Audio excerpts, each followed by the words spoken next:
보시거나 들어보셨습니까? 이 책은 터키의 시인으로 유명한 히크메트가 쓴 책으로서 신과 인간의 그런 대화를 나누고 있는 장면이 나오게 됩니다. 이 책에서 인간에게 가장 놀라운 점이 무엇이냐, 이상한 점이 무엇이냐 그렇게 묻고 그때 신이 이렇게 대답을 합니다.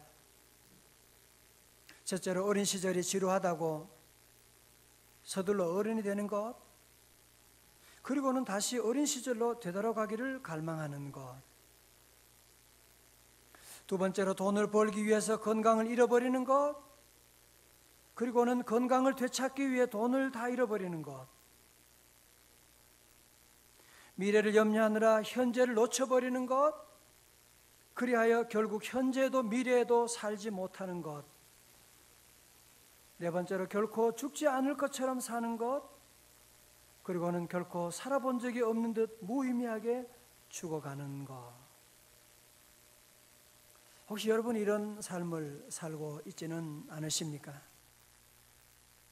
이스라엘의 왕 사울이 그랬습니다. 사울 왕은 자기가 왕이 된 다음에 자기의 왕권이 영원할 줄로 생각하고 있는, 자기는 죽지도 않을 것처럼 생각하고 그 왕권으로 자기 마음대로 칼을 휘두르게 됩니다. 그러면서 충성스러운 신하인 다윗을 죽이려고 군사력을 동원해서 무려 10여 년 동안이나 그를 따라다니며 죽이려고 하는 그런 일들을 저지르고 있는 그런 비참한 삶을 살아가고 있습니다. 그러나 성도 여러분, 하나님을 떠난 삶, 하나님을 떠난 성공 절대로 오래가지 않습니다. 잠언 13장 9절의 말씀, 의인의 빛은 환하게 빛나고 악인의 등불은 꺼지느니라 말씀. 결국 사울의 그 등불은 점점 꺼지게 되고 하나님을 의지하는, 하나님을 섬기는 다윗의 등불은 점점 환하게 빛나게 되었고, 그래서 사울 왕은 블레셋과 전투, 길보아 산에서 있었던 그 전투에서 결국 그는 전사하고 자기만 전사하는 것이 아니라 그의 세 아들 요나단과 다른 두 형제도 그곳에서 전사하고 말게 됩니다. 그 집안이 완전히 망하게 됩니다. 그렇지만 하나님을 의지하는 다윗의 집안은 점점 강성해져 가는데, 오늘 본문의 말씀 바로 앞장에 8장 6절 14절을 보면 다윗의 왕국이 얼마나 잘 되는지, 왕성해지는지요 보여주는 반복되는 후렴 구절이 있습니다. 다윗이 어디로 가든지 여호와께서 이기게 하시니라. 할렐루야. 하나님을 의지하는 다윗은요, 하는 일마다 잘 되고 전쟁할 때마다 승리하게 되고 놀라운 주의 영광을 드러내게 됩니다. 보통 많은 사람들이 이렇게 모든 일들이 잘 되면 어려운 사람 생각할 줄 모르잖아요. 내가 배가 부르면 배고픈 사람을 생각하지 않습니다. 내가 마음이 평안한데 괴로운 사람을 누가 생각하겠어요? 생각할 수도 없는 것이고, 여러분이 아시는 것처럼 1789년에 프랑스 혁명이 일어났을 때 파리의 배고픈 시민들이 베르사유 궁전에, 그 화려한 궁전에 몰려들게 됐습니다. 이 소식을 듣고 있던 이들이 모여든 이유가 빵이 없어서, 먹을 것이 없어가지고 몰려들었다고 하는 얘기를 듣고 왕비인 마리 앙투아네트가 그들에게 아주 유명한 말을 한 것이 있지요. 빵이 없다면 그들에게 과자를 먹이도록 해보세요. 전혀 백성들이 어떤 어려움이 있는지를 모르니까 결국은 프랑스 때 혁명이 일어나고 말게 된 것이 아니겠습니까? 저는 사무엘하 말씀을 읽으면서 묵상하면서 받는 첫 번째 감동은 다윗은 하나님의 은혜를 생각하는 사람이었습니다. 이제 예루살렘 성도 정복하게 되었습니다. 블레셋도 물리치게 되었습니다. 이제는 모든 예루살렘으로 궁전을 옮기게 되었습니다. 모든 것이 잘 되고 평안할 때 세상의 많은 왕들은 무엇합니까? 그 많은 사람들은 자기들의 이름을 드러내기 위해서, 자기 이름을 드러내기 위해서 비석을 세우거나 전쟁에 승리했다고 해서 파티를 벌이고 술 먹고 난리가 날 것입니다. 그러나 다윗은 그렇지 않아요. 이 모든 것 하나님의 은혜입니다. 하나님께서 이런 은혜를 베풀어 주셨고 하나님의 교회를 그는 생각하게 되고, 그래서 그는 사무엘하 7장 2절에 보면 나는 이렇게 화려한 백향목궁에 거하거늘 하나님의 법궤는 아직도 휘장 가운데, 장막 가운데, 저 초라한 가운데 있습니다 하면서 그는 하나님의 교회에 대한 관심을 가지고 나단 목사님께 내가 하나님의 성전을 지어드려도 될까요? 하나님께서 그것은 허락하지 않았어요. 그러나 네 마음이 이렇게 참 아름다운, 그래 내가 너에게 영원한 언약을 맺어줄게. Eternal Covenant. 사울의 왕은 한 당대에 끝나버리고 말았지만 내가 너에게는 영원한 언약을 맺고 해주셔서 너의 가정은 망하지 아니하고 너의 후손 가운데 메시아 예수 그리스도가 탄생하게 되는 놀라운 복을 내려주겠다 약속해 주셨던 것입니다. 할렐루야. 두 번째, 다윗은요 자기에게 은혜를 베푼 사울의 아들 요나단을 생각하게 됩니다. 보통 사람들은 자기가 받은 그 상처, 어릴 때 받은 그 상처, 사실은 큰 것도 아니지만 그 상처를 크게 생각합니다. 그리고 받았던 그 큰 은혜는 조그맣게 생각하는 거예요. 아주 잊어버리게 되는. 누가 만약에 자기를 거둬들여 가지고 부모 없이 자란 자녀가 집에 와서 자라면서 그래 자기를 거둬주고 먹여주고 그러면 그 은혜가 얼마나 커요. 그러나 말 한마디를 좀 잘못하게 되면 그 한마디 때문에 그 받은 큰 은혜는 다 잊어버리고 그 말 한마디 그 상처 때문에 그냥 칼을 가는 그런 일들이 얼마나 많은지 모릅니다. 여러분, 다윗의 위대한 점은 무엇이냐면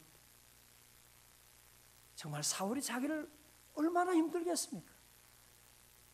철천지 원수도 아닌데 왜 그렇게 충성스러운 다윗을 죽이려고 한 해 두 해도 아니고 무려 10여 년 이상 그를 죽이려고 그 못된 짓을 했지만 다윗은 그거 생각하지 않습니다. 그거 잊어버리고 그는 도리어 사울의 아들 다윗, 요나단이 자기에게 베푸는 그 은혜를 생각하고 있는 너무나 아름다운 모습이 아닙니까? 성도 여러분은 우리에게도 이런 사울이 있고 요나단이 있습니다. 여러분의 부모님에게도 이런 사울과 같이 내게 준 상처를 준 점도 있지만 요나단처럼 은혜를 베푼 점이 또 많이 있잖아요. 여러분 지금 어떤 모습을 보고 계십니까? 어떤 모습을 크게 생각하고 계세요? 오늘 여기서 다윗은 그 사울 왕이 자기에게 그 악하게 했던 그 상처 그거 생각하지 않고 하나님의 그 은혜를 생각하고 요나단이 자기가 어려울 때 베푸는 그 사랑을 생각하게 되고, 그러면서 오늘 9장 1절에 아주 귀한 명령을 하게 됩니다. 다윗이 이르되 사울의 집에 아직도 남은 사람이 있느냐?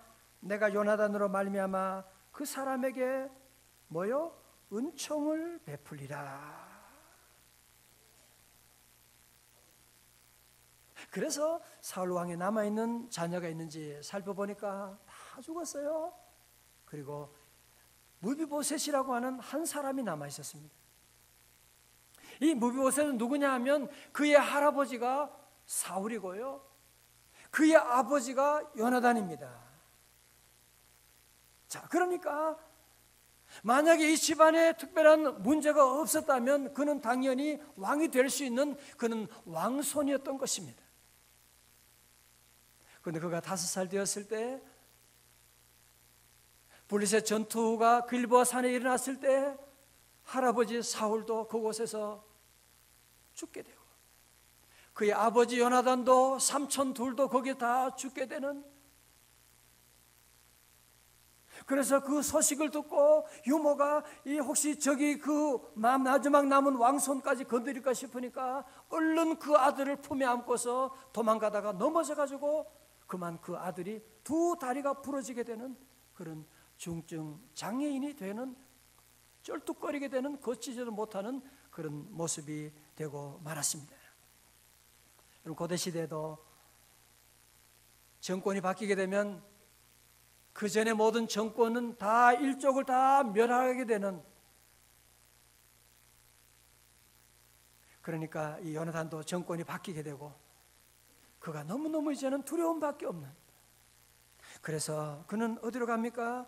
두려워서 지금 로두발 암미엘의 아들 마길의 집에 무려 10여 년 동안 죽은 듯이 숨어 지내고 있었습니다.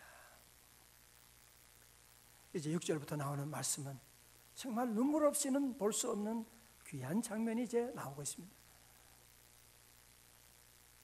소식이 왔는데 요나단 다윗 왕이 무비보셋을 찾는다는 거예요. 덜컥거렸죠. 아, 드디어 올 것이 왔구나. 아마 이제 사울 왕의 남은 마지막 남은 나까지도 이제는 완전히 죽여버리려고 나를 찾는구나. 무비보셋은 자기의 모든 것을 포기하고 절뚝거리면서 이제는 그가 왕 앞에 나가게 됩니다. 어떤 보복이 내릴지 모르니까 그는 벌벌 떨면서 그 앞에 머리를 숙이고 있습니다. 6절에 사울의 손자 요나단의 아들 무비보셋이 다윗에게 나와 그 앞에 엎드려 절하매 다윗이 이르되 무비보셋이여 하니 그가 이르기를 보소서 당신의 종이니이다. 이제 비천한 종이 오니 왕의 마음대로 처분하옵소서. 그는 이제 모든 인생을 포기하게 됩니다. 왕이 알아서 저를 처분하소서. 그때 다윗 왕이 말합니다. 7절에 다윗이 그에게 이르되 무서워하지 말라. 내가 반드시 네 아버지 요나단으로 말미암아 네게 은총을 베풀리라. 내가 내 할아버지 사울의 모든 밭을 도로 다 네게 도로 주겠고 또 너는 항상 내 상에서 떡을 먹을지니라 하니. 다윗이 말합니다. 무비보셋, 너 할아버지도 돌아가시고 너희 아버지도 돌아가시고 그동안 얼마나 고생이 많았어. 이제는 무서워하지 말고 걱정도 하지 마. 내가 너를 지켜줄게. 이제부터는 너가 나와 함께 내 상에서 우리 다른 왕자들과 함께 같이 밥 먹고 같이 살자꾸나. 그리고 네 아버지, 네 할아버지가 가졌던 그 모든 넓은 땅도 내가 다 너에게 돌려줄 테니까 걱정하지 말고 이제 우리 함께 같이 잘 살자고. 그런 얘기를 들었을 때 요나단이 얼마나 감격하게 되고 죽을 줄만 알았는데 죽지 않은 것뿐 아니라 이제는 이 다윗 왕의 집에서 왕자처럼 함께 지낼 수가 있다고 하는 이 놀라운 소식을 들은 다음에 요나단이 너무너무 감격해서 눈물 흘리며 그 앞에 엎드려서 그렇게 말합니다. 8절에 이 종이 무엇이기에 왕께서 죽은 개 같은 나를 돌아보시나이까. 원문대로 하면 나같이 죽은 개를 돌아보시나이까. 어떻게 나같이 죽은 개를 귀한 왕이 돌아보시나이까. 저는 지난 한 주간 장애 일정 가운데 여러 가지 일정 지내면서 제 마음에 자꾸 무비보셋이 생각이 났어요. 무비보셋이 생각나면서 내가 바로 이 무비보셋 같은 인간이구나. 내가 바로 죽은 개 같은 인간인데 하나님이 내게 이런 은혜를 내려주시고 하나님이 이런 내게 복을 내려주셨구나. 내가 나 같은 인간도 하나님의 은혜 받고 우리 성도들로부터 너무나 큰 은혜를 많이 받았구나 하는 그런 생각을 가지게 되었고, 나 같은 죄인에게 임하신, 죽은 개 같은 나에게 임하신 하나님의 그 큰 은혜가 너무나 감사하여서 계속 눈물이 나오게 되고, 그때 부른 찬송이 하나님의 은혜로 있을 데 없는 자 왜 구속하여 주는지 난 알 수 없도다. 할렐루야. 정말 우리 지난 우리 교회 역사를, 짧은 9년 역사지만 돌아보면 제가 잘한 것이 아무것도 없는 죽은 개 같은 나인데 하나님의 은혜를 베풀어 주시고, 제가 한 것은 아무것도 아닌 일에 걱정만 많이 했고, 기도한다고 했지만 기도하는 흉내만 내었는데 하나님이 위로부터 은혜를 내려주셔서 이런 은혜를 받게 하시고, 그래서 오늘 주님께서 이 말씀을 전하지 않으면 안 되도록 제게 감동을 하시고 오늘 이 말씀을 우리에게 들려주신 것입니다. 할렐루야. 그러면 첫 번째, 우리 성도들은 늘 하나님의 은혜를 받아야만 합니다. 하나님의 은혜를 받아요. 여러분, 은혜라고 하는 말의 뜻이 뭐죠? 은혜라고 하는 것은 거저 주시는 선물을 말하는 것입니다. 어떤 대가를 지불하고 받는 것은 은혜가 아니지요. 거저 주시는 것, 쉬운 말로 하면 공짜. 이 세상에서 은혜를 보여주는 세상에 은혜가 없지만 그 은혜를 조금 보여주는 분이 바로 우리의 부모님이시거든요. 사랑하는 성도 여러분, 세상 어디에도 은혜가 없습니다. 세상의 어떤 종교에도 은혜라고 하는 단어가 없습니다. 은혜가 어디 있어요? 공짜가 어디 있어요? 오직 은혜는 주님께 있는 줄로 믿습니다. 우리 하나님은 은혜가 풍성한 하나님이시고, 여러분이 그래서 우리가 꼭 주일이 되면 주님의 성전에 오지 않으면 안 되는 이유가 어디 있느냐 하면, 여러분의 세상에 어디에서 은혜가 있습니까? 하나님의 성전에 나오면 이 성전은 은혜의 창고입니다. 히브리서 4장 16절 기억하시죠? 그러므로 우리는 긍휼하심을 받고 때를 따라 돕는 은혜를 얻기 위하여 어디로요? 은혜의 보좌 앞에 담대히 나갈 것이니라. 하나님의 성전은 은혜의 보좌예요. 은혜의 창고예요. 은혜의 공장이에요. 이것은 오늘 예배 가운데 주의 놀라운 은혜가 임하는 줄로 믿습니다. 여러분, 지난 주간에 매스컴을 통해 보셨지만 국내 최대 기업 가운데 한 기업인 그 모 기업의 그 회장이 지금, 형제가 지금 구속되어 있는데, 그 회장 재판을 하게 되는데 그 회장 주변에 국내 최고의 판검사 출신이 20명이 몰려있대요. 전부 다 부장검사, 부장판사, 하여튼 최고의 베테랑들이 다 모여있고, 이 사람들이 받은 비용만 100억이 넘고, 이들은 누구보다도 수사기관과 법정에 대해서 너무나 잘 알고 있는 베테랑이었습니다. 여러분, 그렇지만 그들이 아무리 노력하고 애써도 유죄를 무죄로 바꿀 수가 없고 4년형을 받게 되고,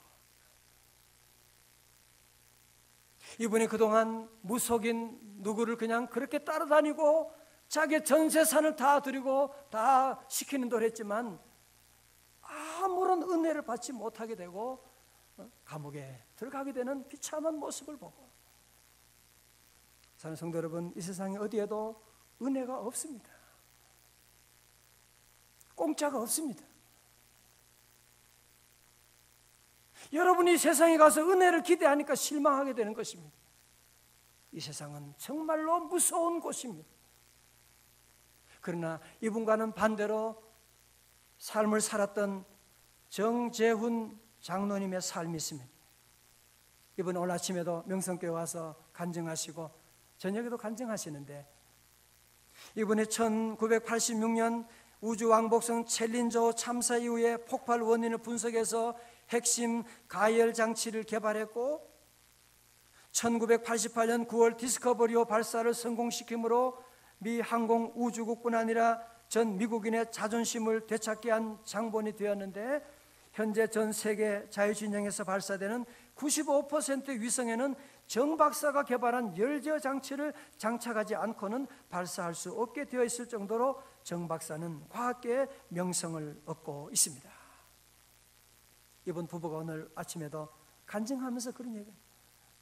우리 부부가 미국에 올 때는 아무것도 없는 빈털터리가 왔었는데, 우리는 제일 먼저 교회를 찾아가고 개척교회를 찾아가서 그 몇 명 없는 교회 가서 충성하고 교인들 라이드 다 운전해주고 봉사하고, 새벽 4시 반이면 꼭 일어나가지고 교회 나가서 36년 동안 새벽 기도해 왔는데, 하나님이 기도할 때 하늘의 문을 열어주시고 은혜를 내려주셔서 나 같은 죄인을 이렇게 세계 가운데 주셨습니다. 이제 그런 간증을 하고 있는 이분은, 그래서 36년 또 30대부터 새벽에 나가서 늘 하나님께 기도하고 한 교회에서 빠짐없이 늘 지금까지 기도하고 장로님으로 섬기면서 기도한 새벽 기도가 그것이 성공의 비결이라고 하면서 매일 새벽에 제일 먼저 와서 교회 문을 열고 들어가 하나님을 찬양하고 하나님께 모든 것을 쏟아놓습니다. 하나님 말씀 붙잡고 기도할 때 은혜 내려주시고 지혜를 주시고 문제 답을 주시고 능력의 삶, 기쁨의 삶을 허락해 주셨습니다. 할렐루야. 저는 아침에 오늘 이분 만나 위성으로 보고 얘기 들으면서 너무 많이 회개했어요. 내가, 우리 하나님은 무궁무진하신 은혜의 하나님이신데 그 하나님을 온전히 믿지 못하고 은혜의 통로가 기도하는 것인데, 기도하는데 게을러 왔던, 기도하는 척만 했던 죄악을 하나님께 회개하게 되고, 더 기도해야 되겠다, 정말 올해는 기도해야 되겠다. 시편 46편 5절의 말씀처럼 새벽에 하나님이 도와주시는 줄로 믿습니다. 사는 성도 여러분, 저를 보십시오. 여러분 이 한 해 동안 어떻게 사시겠어요? 우리 자녀 어떻게 키우죠?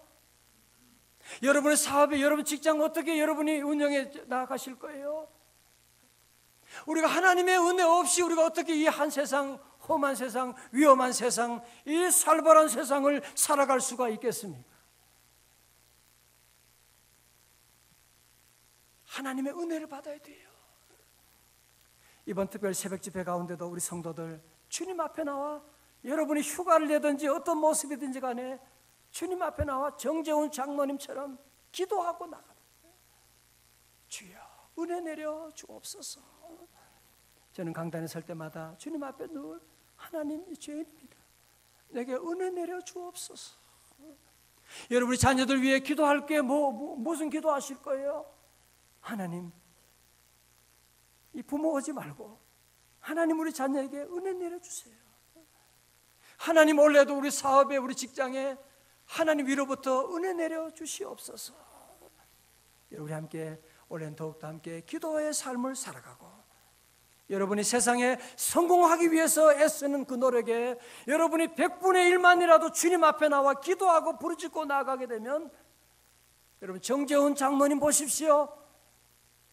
그 수많은 어려운 난간 가운데도 새벽마다 기도하고 하나님과 친밀한 관계를 맺고 성경 말씀 외우고 읽고 나가고 하나님 은혜 주셨는데, 전 우리 명성제일교회도 우리 자녀들 가운데도 이런 훌륭한 주의 백성들, 훌륭한 인재가 나올 줄로 믿습니다.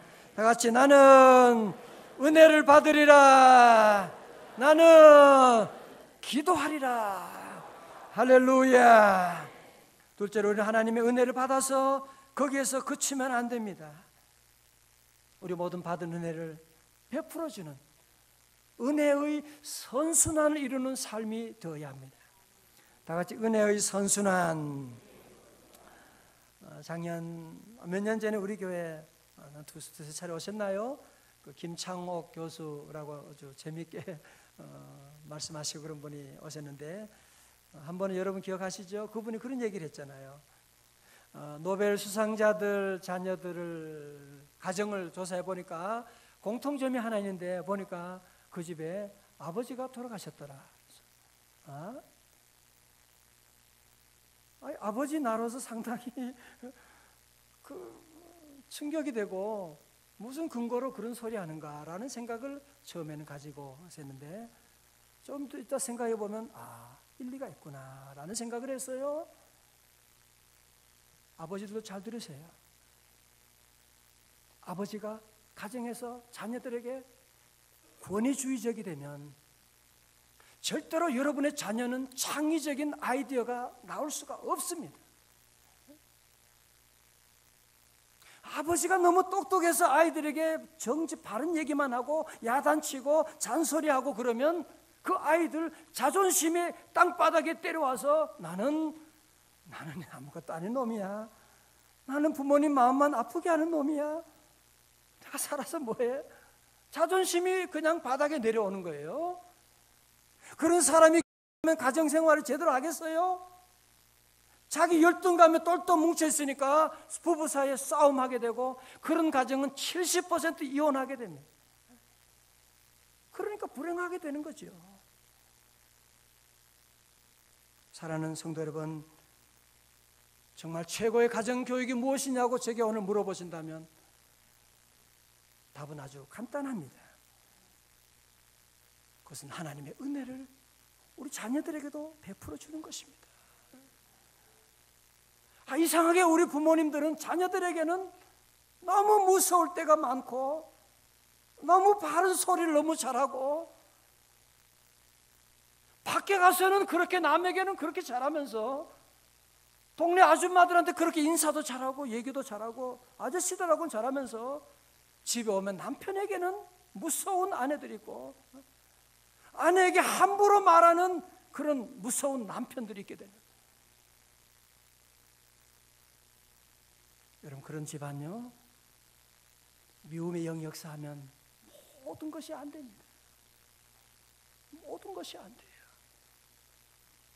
올해는 우리 모든 성도들 함께 하나님의 그 은혜 받아서 우리 모든 가정의 자녀들, 모든 형제들, 이웃들에게, 아내에게, 남편에게 이 은혜를 나눠주는 그런 귀한 삶이 될 수 있기를 축원합니다. 지난주에 돌아가신 저희 장모님은 제가 우리 결혼하고 또 군대도 가고, 군대 갔다가 또 군대 병원에 입원하게 되고 참 불효를 많이 했습니다. 그러니까 제 장모님 이제 막내 아들을 우리 집사람이 이제 매주 월요일이면 주일날 봉사하고, 월요일 아침이면 이제 막내 아들을 등에 업고, 그리고는 광명시에서 영등포역까지 와서 기차를 타고 조치원까지 또 내려오게 됩니다. 그러면 장모님이 늘 불고기를 다 준비하셔가지고 맛있게 하시고, 그리고는 그 무거운 짐들을 다 들고 영등포까지 오셔가지고, 그리고는 늘 제가 6개월 동안 의가사 제대할 때까지 저를 그렇게 돌봐주시고, 한 번도 원망하거나 불평한 일이 없이 일들을 감당해 주셨고, 저희 장모님이 늘 제가 무뚝뚝하고 또 뭐 설교도 잘 못하고 부족하지만 늘 우리 사위 목사 최고라고 늘 그렇게 말해주시고, 늘 기도해 주시고. 여러분, 우리 자녀들이 이번에 미국에 있으면서도 이번에 이렇게 저희 장모님이 편찮으시다니까 달려온 만사를 제끼고 휴가 3일 받아가지고 달려오는 그 이유가 어디 있는지 아세요? 걔들이 착해서가 아니라 그 할머님이 베푸신 그 은혜 때문에 그런 거예요. 할머니가 늘 칭찬해주고 격려해주고 사랑해주고 그 은혜 때문에 그게 너무너무 감사해가지고 마지막이라도 얼굴 배우려고 그냥 만사를 제치고 울면서 달려왔던 그런 모습이 있었던 것이거든요. 사랑하는 성도 여러분, 우리 모두가 함께 올해는 모두가 함께 이 하나님의 은혜를 베푸는, 여러분 주변에 무비보셋 같은 그런 어려운 사람, 문제 많은 사람 있다고 할지라도, 아니 사울과 같이 우리에게 그렇게 힘들게 했던 사람이 있다고 할지라도 우리는 보복하는 것이 아니라 그들에게 은혜를 베푸는 귀한 삶이 되어야 할 줄로 믿습니다. 혹시 여러분 오늘 말씀 듣고 여러분 마음속에 그러면 나도 이제는 은혜를 베푸는 삶을 살아야지, 내가 은혜를 베푸는 삶을 살도록 노력해야 되겠다, 여러분이 그렇게 생각한다면 또 여러분은 복음을 종교로 바꾸어 버리고 말게 되는 것입니다. 여러분이 아무리 결심하고 자녀들에게 잘하려고 내가 남편에게 이번에만은 잘해야 되겠다, 아내에게 잘해야 되겠다 결심하지만 우리의 결심이 무너지는 이유가 어디 있습니까? 우리 안에는 은혜가 없기 때문에 그렇습니다. 우리 안에 은혜가 없는데 어떻게 은혜가 나올 수가 있겠습니까? 그러므로 사랑하는 성도 여러분, 우리 모두가 은혜를 받고 은혜를 나눠주기 위해서는 우리 모두는 다 함께 나를 위해서 죽으시고 그리고 다시 살아나신 예수 그리스도, 우리에게 은혜의 길을 환하게 열어주신 주 예수 그리스도를 우리 안에 모시고 주님께 나아가게 되면 다시 우리가 복음 앞으로 나아가게 되고 예수 그리스도를 나의 구주로 모시고 주님만을 바라보고 24시간 바라보고 주님 의지하고 나가면 저절로 위로부터 하나님의 은혜가 우리에게 임하게 되고, 그러면 그 은혜가 나를 통하여 우리 가정과 이웃들 자녀들에게 나아가게 되고 주님의 교회 와서 은혜 받게 되고 그 은혜를 한 주간 동안 나누어주고 은혜 받고 나누어주는 귀한 선순환이 이루어지게 되는 것입니다. 미국의 유명한 부흥사였던 무디가 그런 말을 했어요. 그대 자신을 믿어보라, 실망할 때가 올 것이다. 친구를 믿어보라, 어느 날 그들은 죽거나 그렇지 않으면 그대와 헤어질 것이다. 그대 명성을 믿어보라, 어느 때는 그 명성이 뒤집어질 것이다. 그러나 예수 그리스도를 믿어보라, 그대는 현세와 내세에 후회함이 없을 것이다. 그렇습니다. 여러분, 후회 없는 인생을 살기 위해서는 예수 그리스도를 나의 구주로 모시고 주님 앞에 나아가게 되면 우리 하나님은 우리에게 변함없는 은혜를 베풀어 주시는 하나님, 날마다 우리에게 은혜를 영원토록 베풀어 주시는 줄로 믿습니다. 말씀을 마칩니다. 우리 모든 성도들은 무비보셋같이, 하나님 내가 무비보셋입니다. 죽은 개 같은 나를, 주님이 나를 돌봐주신 그 은혜 우리가 늘 감사하고, 우리 모든 성도들은 날마다 주님 앞에 나와서 하나님 이 무비보셋에게, 이 개 같은 놈에게 하나님 내게 은혜를 내려주세요 늘 기도하고, 두 번째는 받은 그 은혜를 가지고 여러분이 다윗처럼 여러분 주변에 힘들게 하고 정말 말도 안 되는 소리하고 우리 가정을 지난 10년 동안 이렇게 망하게 만들었던 그런 사울이 있다고 할지라도, 무비보셋이라고 할지라도 우리 모든 성도들은 그들에게 주님의 사랑을 나누어주는, 베푸는 그런 은혜의 선순환이 이루어지는